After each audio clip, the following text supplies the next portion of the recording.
Let me start with two numbers: $1.46 million, $288,700.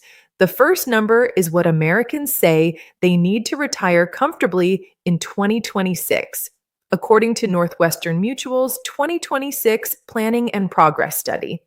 The second number is what the average American retiree actually has saved, according to Empower's March 2026 data. The gap between those two numbers is over $1.1 million. That is the retirement crisis that does not make headlines nearly as often as it should. Today, I want to talk honestly about the real numbers behind retirement in 2026, not the headline figures, not the scary clickbait, just the actual data, what it means, and what you can do about it, no matter where you are right now. Let's get into it. Every year, Northwestern Mutual surveys Americans about how much they think they need to retire comfortably. In 2026, that number is $1.46 million. That is a significant jump. In 2025, the number was 1.26 million. That means the perceived cost of a comfortable retirement went up by $200,000 in a single year. Why such a dramatic increase? The research points to several factors. Persistent inflation. Americans have now experienced sustained higher prices for several years, and many have concluded this is the new normal, not a temporary blip. Longer life expectancies. People are living longer, which means retirement savings need to last longer. A retirement that might have lasted 15 years a generation ago may now last 25 or 30, and uncertainty about Social Security's future, with ongoing discussions about the program's long-term solvency. Many people are building their retirement plans with less reliance on Social Security than previous generations. Now, $1.46 million is the average response from a survey. It is not a universal requirement. Your actual number depends entirely on your lifestyle, your expenses, your health, and your other income sources. But it gives us a useful starting point for the conversation. Here is where the real picture gets difficult. The average retirement savings balance in America as of March 2026 is $547,840, according to Empower. But averages can be misleading. A small number of very wealthy retirees pull that average up significantly. The median tells a more honest story. According to the Federal Reserve Survey of Consumer Finances, the median retirement savings for Americans aged 55 to 64 is $185,000. For those 65 to 74, it is $200,000. Let me say that again. The median American approaching retirement has $200,000 saved. The perceived requirement is 1.46 million. That is not a small gap. That is a chasm. And the situation is even more stark at the extremes. According to Clever Real Estate's 2026 retirement survey, 29% of retirees have no money saved for retirement at all. Only 23% of retirees had $500,000 or more when they retired. 92% of retirees say people underestimate how much money they need to retire comfortably. These numbers are sobering, but I am not sharing them to frighten you. I am sharing them because understanding the reality is the first step toward doing something about it. You may have heard of the 4% rule. It is a widely used guideline that says if you withdraw 4% of your retirement savings in the first year of retirement and then adjust that amount for inflation each year after, your savings should last approximately 30 years. So if you have $500,000 saved, the 4% rule suggests you can withdraw $20,000 per year. If you have $1 million, it is $40,000 per year. Here's an important 2026 update to this guideline.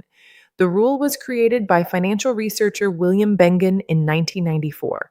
In 2026, Bengen himself has updated his research to suggest that 4.7% may now be safe given current market conditions. That means $1 million could support approximately $47,000 per year rather than $40,000. Morningstar's research puts the safe withdrawal rate at somewhere between 3.9 and 4.7%, depending on your portfolio allocation. The bottom line is this: the 4% rule remains a reasonable starting point, but it is exactly that, a starting point, not a guarantee. Here is the piece of this conversation that most people miss. The $1.46 million magic number assumes you are funding your retirement entirely from savings. Most people are not. Social Security provides a meaningful income stream that directly reduces how much you need to have saved. In 2026, the average Social Security benefit is approximately $2,071 per month, or about $24,852 per year. If a couple is receiving Social Security and both spouses receive the average benefit, that is roughly $49,000 per year in guaranteed income before touching any savings. Now let's look at what that means for the math.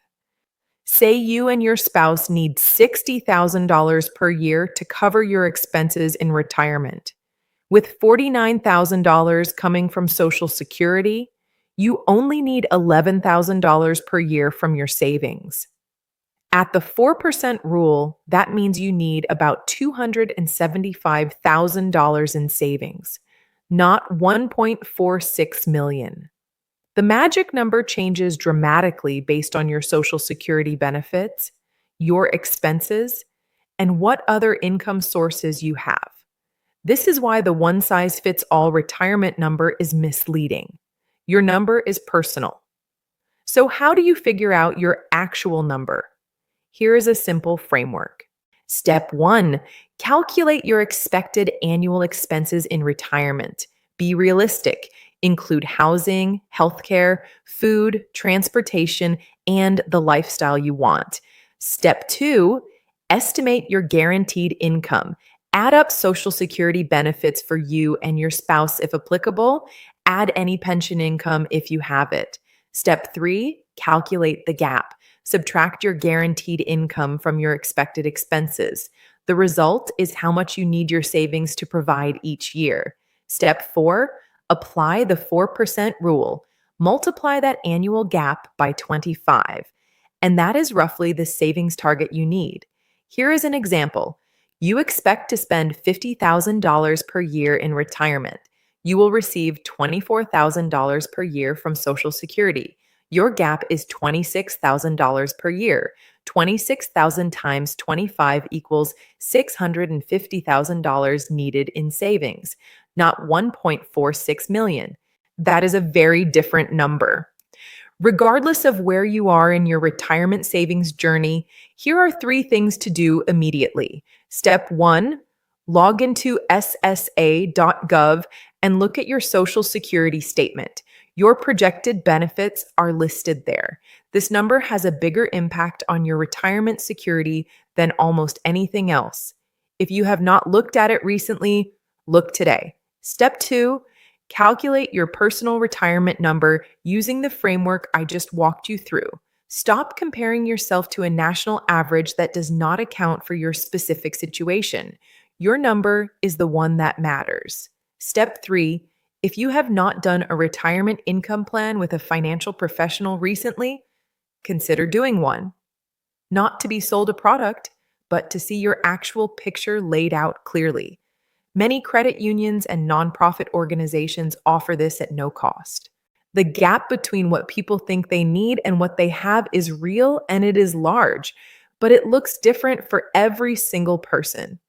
And for many people, when Social Security and other income sources are factored in, the picture is significantly better than the headline numbers suggest.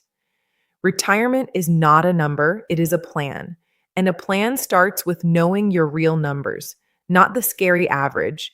If this video helped you think more clearly about your own situation, please share it with someone who is asking the same question. Subscribe if you haven't already, and I will see you in the next video.